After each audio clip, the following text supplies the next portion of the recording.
عمرك شفت معدن مش راضي ينشف؟ تقدر تتنيه وتلويه وتحسه طري، تقريبا عامل زي الجيلي، بس أول ما تشده من الناحيتين كل حاجة بتتغير.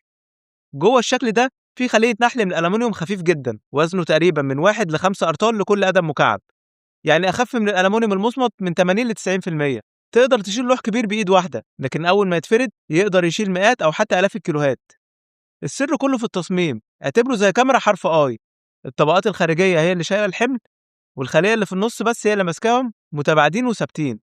التصميم ده بيدي قوة وصلابة عالية من غير وزن زيادة. تصنيعه مش سهل، شرائح ألمنيوم رفيعة جدا شبه الورق بيتربطوا مع بعض بمادة لاصقة حرارية ويتضغطوا ويتسخنوا لحد ما يمسكوا في بعض، وفي الآخر يطلعوا ألواح كومبوزيت بشكل خلية نحل. غير القوة، التركيب ده كمان بيقلل الاهتزازات والضوضاء، وبيساعد في العزل، وبيعيش فترة طويلة جدا. عشان كده بيستخدموه في العربيات والطيران وفي الأماكن اللي كل جرام فيها مهم. لو أنت بقى عندك مادة بالمواصفات دي تحب تستخدمها في إيه؟ وأخيرا لو عجبك الفيديو اضغط لايك وشير وتابعني وانتظر المزيد. شكرا.